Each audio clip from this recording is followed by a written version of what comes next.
देखो नोट्स यहाँ से स्टार्ट है। सबसे पहले तो ये कार्बोहाइड्रेट के बारे में पूछेगा तो बोल सकता है कि कार्बोहाइड्रेट क्या है, तो ये है ऑप्टिकली एक्टिव पॉलीहाइड्रोक्सी कार्बोहाइड्रेट, ठीक है, जिसका फॉर्मूला होता है CxH2O का होल वाई, जिसमें अल्डिहाइड और कीटोन्स दोनों हो सकते हैं। ऑप्शन में पूछ सकते हो ऑप्टिकली एक्टिव, ऑप्टिकली इनएक्टिव, ऐसे करके ना कंफ्यूज करेगा। ऑप्टिकली एक्टिव है कि ऑप्टिकली इनएक्टिव है, तो ऑप्टिकली एक्टिव पॉलीहाइड्रोक्सी होता है, ठीक है, जिसका फॉर्मूला CxH2O का होल वाई, अल्डिहाइड भी होंगे और कीटोन भी होंगे। हो गया ये वाला। उसके बाद इस कार्बोहाइड्रेट जो है ना वो 3 पार्ट में डिवाइडेड होते हैं। एक होता है मोनोसेक्राइड, एक होता है ओलिगो, एक होता है पॉलीसेक्राइड्स, ठीक है। तो जो मोनोसेक्राइड्स होता है ना, यानी कि ये अब इसमें इसका जो मतलब दिया मोनोसेक्राइड में, मतलब अब ये एकदम सिंपलर फॉर्म में आ चुका है मोनोसेक्राइड का मतलब, ठीक है। अब ये जो होगा, अब इससे ज़्यादा वो हाइड्रोलाइज नहीं होगा। This is the simplest form. ये जो होगा ये सिंपलेस्ट फॉर्म होगा, एकदम सिंपल वाला।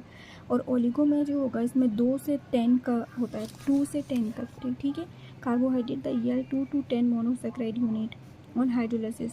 तो ये 2 से 10 मोनोसेक्राइड यूनिट्स जो होंगे, मतलब बेसिकली ये समझ लो ना, मोनोसेक्राइड का मतलब एक, ओलिगोसेक्राइड का मतलब, मोनोसेक्राइड का मतलब एक, ठीक है, ओलिगोसेक्राइड का मतलब 2 से 10 और पॉलीसेक्राइड का मतलब 10 से ज़्यादा, ठीक है। पॉलीसेक्राइड का मतलब 10 से ज़्यादा, ये समझ लो। मोनोसेक्राइड में हमें 3 पढ़ना है हमारे सिलेबस में, ग्लूकोज, फ्रक्टोज, राइबोज, ठीक है। ओलिगोसेक्राइड में 2, सुक्रोज और मैल्टोज। सुक्रोज का नाम याद रखना, सुक्रोज जो है एक नॉन रिड्यूसिंग होता है, क्योंकि ये पूछता है क्वेश्चन, सुक्रोज रिड्यूसिंग है, ऑप्शन में दे देगा सुक्रोज क्या है, रिड्यूसिंग, नॉन रिड्यूसिंग, ठीक है, या बोथ, ऐसे करके। तो तुम्हें इसका टिक करना है आंसर नॉन रिड्यूसिंग। सुक्रोज एक नॉन रिड्यूसिंग है, ठीक है। तो इसमें तुम्हें सुक्रोज और मैल्टोज पढ़ना है। ये याद रख लो कि मोनोसेक्राइड में ग्लूकोज, फ्रक्टोज और राइबोज पढ़ना है, ठीक है। ग्लूकोज जो एकदम सिंपल होगा। अब ग्लूकोज का ही तुम्हारा आइसोमरिज्म होता है फ्रक्टोज, ठीक है। ये अल्डिहाइड वाला ग्लूकोज रहता है और फ्रक्टोज वाला कीटोनिक ग्रुप, और एक राइबोज। ओलिगो में तुम्हें सुक्रोज पढ़ना है और मैल्टोज पढ़ना है, क्योंकि मैल्टोज को जब हाइड्रोलाइसिस जब करोगे तो ग्लूकोज प्लस ग्लूकोज ही आता है, ठीक है। उसी तरीके से सुक्रोज को हाइड्रोलाइसिस करोगे तो यहाँ पे ग्लूकोज प्लस फ्रक्टोज आता है। तो इस वजह से इस तरीके से याद करें, लेकिन ग्लूकोज को हाइड्रोलाइसिस करोगे तो कुछ नहीं आएगा, क्योंकि ये सिंपलेस्ट फॉर्म है, ये एक है, इस वजह से ये मोनोसेक्राइड है। तो मोनोसेक्राइड में ग्लूकोज, फ्रक्टोज, राइबोज, ओलिगोसेक्राइड में सुक्रोज, मैल्टोज, जो 2 फर्दर में टूटेंगे, और पॉलीसेक्राइड का मतलब ये भी याद रखना, पॉलीसेक्राइड नॉन सुगर्स होते हैं, ठीक है। इसका होगा स्टार्च, मतलब ये बहुत सारी चीज़ों में टूट जाएगा। सेलुलोज, ग्लाइकोजन, ये बड़े बड़े मॉलिक्यूल्स होते हैं, गम्स, ठीक है, ये सब हो गए, स्टार्च, सेलुलोज, ग्लाइकोजन, गम्स, इतना। अब हम लोग आते हैं ग्लूकोज, मोनोसेक्राइड के बारे में थोड़ा पढ़ रहे हैं। ग्लूकोज प्रिपरेशन करेंगे ग्लूकोज का, तो सुक्रोज से कर सकते हैं, जैसे कि यहाँ पे दिया हुआ है। तुम सुक्रोज को तुम तोड़ोगे तो क्या बनेगा, ग्लूकोज प्लस फ्रक्टोज बनेगा, तो ग्लूकोज निकला ना, तो यही प्रिपरेशन ऑफ ग्लूकोज है, ठीक है। अब तुम एक और एक प्रिपरेशन है जो कि कमर्शियल मैथड है, यानी कि हम लोग कमर्शियली उसको यूज़ करते हैं। जैसे कि इसमें क्या होता है, स्टार्च लेंगे या सेलुलोज लेंगे, तो स्टार्च सेलुलोज जो होता है होमोपॉलीमर होता है, यानी कि उसमें ग्लूकोज से ही बना हुआ रहता है। तो ग्लूकोज हो गया, तो स्टार्च लेंगे या सेलुलोज लेंगे, उसको तोड़ेंगे तो उसका जो मोनोसेक्राइड आएगा वो ग्लूकोज आएगा। तो ये हो गया commercial method preparation of glucose, ठीक है।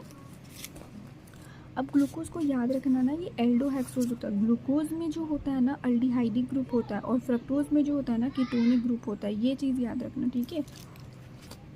अब स्ट्रक्चर ऑफ ग्लूकोज, अब इतना ज़्यादा तुम्हें ये नहीं करना है, बस ये देखना है कि एक स्ट्रक्चर होता है ग्लूकोज का, ठीक है। ग्लूकोज का ये स्ट्रक्चर होगा, जब हम लोग उसको HI के साथ रिएक्ट करेंगे ना, तो वो N हेक्सेन में टूट जाएगा, मतलब सिंपल और स्ट्रेट चेन में टूट जाएगा।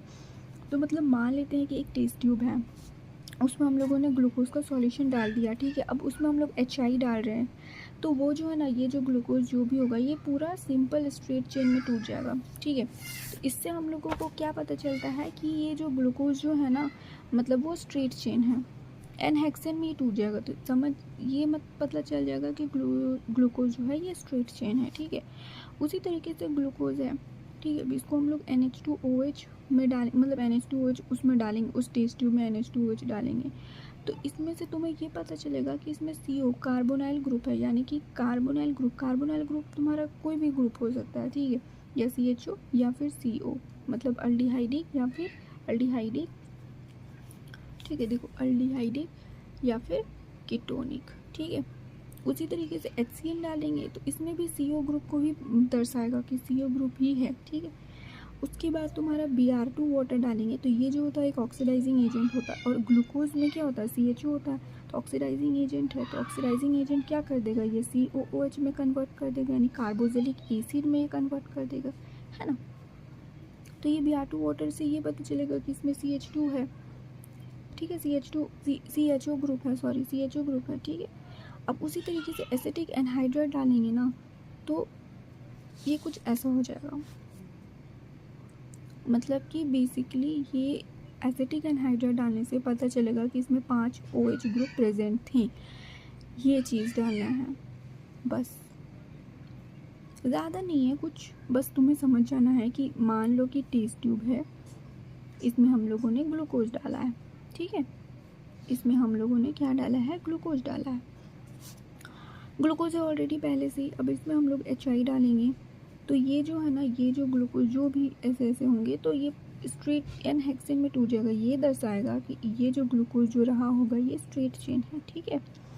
उसी तरीके से सेकेंड ऑप्शन में इसमें हम लोग डालेंगे NH2OH डालेंगे, ठीक है। तो ये इसमें CO ग्रुप हो जाएगा, मतलब CO ग्रुप का पता चलेगा, ये बता रहा है क्या कैसे पता चल सकता है कि इसमें क्या क्या है, तो CO ग्रुप का पता चलेगा ये डालने से। तो तुम्हें ये याद रखना है कि जब हम लोग ये डालते हैं तो कौन से ग्रुप का पता चलता है, तो CO ग्रुप का। HCl डालते हैं तो कौन सा ग्रुप का पता चलता है, CO ग्रुप का।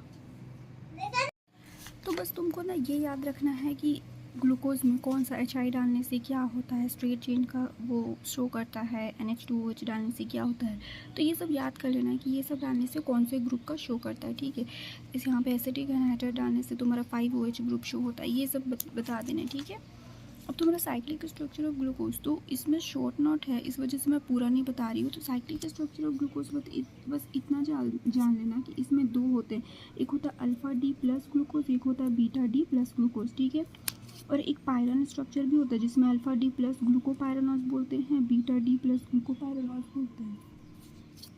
अच्छा ठीक है, ये जो है ना ये थोड़ा सा ज़्यादा डीपली है, तो उतना ज़्यादा क्वेश्चन भी नहीं आया था, तो उसको नहीं भी करोगे तो चलेगा, ठीक है।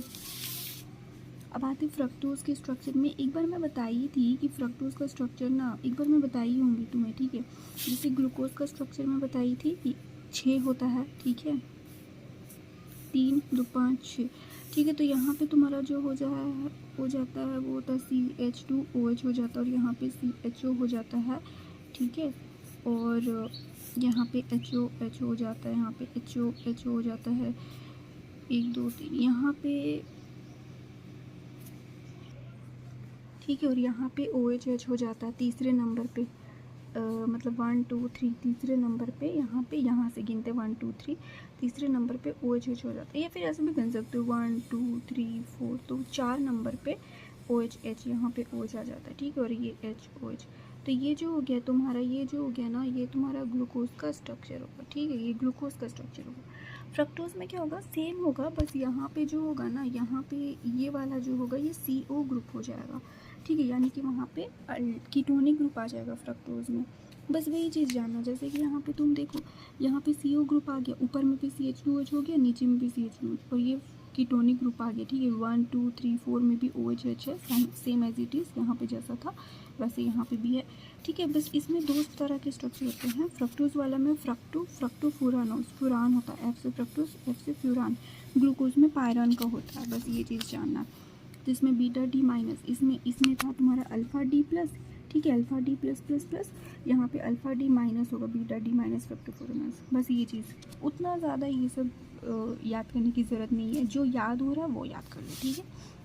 डाइसेक्रेट ये थोड़ा इंपॉर्टेंट है कि ग्लूकोज को, जैसे कि मान लो कि फॉर एग्जांपल ना ये जैसे A जो है ये टूट जाता है तुम्हारा B और C में, बस वही है ग्लूकोज जो है ना तुम्हारा, मान लो कि ये सुक्रोज है ना, तो सुक्रोज तो जो है ना तुम्हारा टूटेगा तुम्हारा ग्लूकोज में, ठीक है, और एक टूटेगा तुम्हारा फ्रक्टोज में, ठीक है, फ्रक्टोज में टूटेगा। अब ये जो तुम्हारा है ना ये कार्बन 1, देखो मान लो फॉर एग्जांपल ये ये कोई स्ट्रक्चर है ग्लूकोज का, मैं एग्जांपल दे रही हूँ, ये ग्लूकोज का स्ट्रक्चर है और ये तुम्हारा मान लो फ्रक्टोज का स्ट्रक्चर है। तो ये दोनों कैसे अटैच होंगे, तो इसका कार्बन 1 और इसका कार्बन 2 से अटैच्ड होगा, ठीक है। ये चीज़ पूछता है कि इसका कौन सा कार्बन से अटैच्ड है, तो ये इसका कार्बन 1 से अटैच्ड है और इसका कार्बन 2 से अटैच्ड है, तो ये दोनों ऐसे अटैच्ड होते हैं, ठीक है। और इसका जो ग्लूकोज का जो होता है वो तुम्हारा ग्लूकोज का क्या होता है, अल्फ़ा डी ग्लूकोज होता है और इसका फ्रक्टोज का क्या होता है, बीटा डी ग्लूकोज। ये चीज़ याद रखना, अल्फ़ा डी बीटा डी, ठीक है, ये चीज़ याद रखना है तुम्हें। मैल्टोज में क्या होता है, देखो मैल्टोज का तुम अगर तोड़ोगे ना, तो मैल्टोज का तोड़ोगे तो ग्लूकोज प्लस ग्लूकोज ही आ जाएगा, ठीक है, ग्लूकोज प्लस ग्लूकोज ही आ जाएगा, ग्लूकोज प्लस ग्लूकोज ही। अब तुम यहाँ पे देखो, इसका जो मानो फॉर एग्जांपल इसका मैं स्ट्रक्चर दे रही हूँ ऐसे और ऐसे, ये ग्लूकोज प्लस ये ग्लूकोज भी है, ग्लूकोज ही है, सेम है, तो glucose plus glucose for example यहाँ पे दिखा रही हूँ, दिखा दो, ये ग्लूकोज ही है, तो ग्लूकोज का ये और ये, तो ये कैसे अटैच्ड होंगे, इसका C1 कार्बन और इसका C4 कार्बन से अटैच्ड होगा, ठीक है। सुक्रोज में क्या था, C1 C2 से अटैच था, ग्लूकोज प्लस फ्रक्टोज था, लेकिन मैल्टोज में C1 C4 से अटैच्ड है और इसका स्ट्रक्चर सेम ही है, ग्लूकोज ग्लूकोज, तो ग्लूकोज का याद रखो alpha D glucose, alpha D glucose, इसमें कोई चेंजेस नहीं आएगा, इसमें चेंजेस था क्योंकि फ्रक्टोज है, तो बीटा डी फ्रक्टोज, ये ऑप्शन में आता है, ठीक है। तो ये तुम्हें याद रखना, ऑप्शन में दे देगा अल्फ़ा डी फ्रक्टोज, तो ये गलत हो जाएगा, ठीक है। तो तुम्हें ये चीज़ याद रखना है कि बीटा डी फ्रक्टोज होगा और अल्फ़ा डी ग्लूकोज होगा। तो जैसे जैसे मैं यहाँ पे की हूँ ना, ये सारी चीज़ें जो सुक्रोज है ग्लूकोज प्लस फ्रक्टोज में टूट जाता है, इसका C1 प्लस C2 कार्बन से जुड़ता है और इसका अल्फ़ा डी ग्लूकोज होता है, बीटा डी ग्लूकोज होता है। उसी तरीके से मैल्टोज में अल्फ़ा डी ग्लूकोज होता है, अल्फ़ा डी ग्लूकोज क्योंकि ग्लूकोज प्लस ग्लूकोज ही में टूटता है, इसका C1 और C4 से अटैच्ड होता है दोनों। तो ये चीज़ तुम्हें याद कर लेना, या तो रट लो, ठीक है, मैं कह रही हूँ कि रट लो, याद नहीं हो रहा तो रट लो। अब यहाँ पे देखो लैक्टोज जब टूटता है ना, तो ये ग्लूकोज प्लस गैलेक्टोज में टूटता है, नाम ही सेम है, जो भी सारी चीज़ें टूट रही है ना वो ग्लूकोज ही कॉमन है। देखो यहाँ पे भी टूटा, sucrose glucose, maltose glucose, lactose glucose, glucose is common, ठीक है। उसके साथ लैक्टोज और गैलेक्टोज नेम थोड़ा सिमिलर है ना, तो ऐसे करके याद करने का मैं बता रही हूँ। तो लैक्टोज से गैलेक्टोज और ग्लूकोज में टूटा। अब तुम्हें ये याद रखना है कि गैलेक्टोज का C1 कार्बन होता है, ये नहीं कि ग्लूकोज का C1 कार्बन होता है, ठीक है। जो मैं यहाँ पे लिखी हूँ वही याद रखना, गैलेक्टोज का C1 कार्बन होता है एंड C4 कार्बन जो होता है वो ग्लूकोज, दोनों अटैच्ड होते हैं। और इसका बीटा डी ग्लूकोज, इसमें भी बीटा डी ग्लूकोज होता है, इसमें अल्फ़ा डी ग्लूकोज नहीं।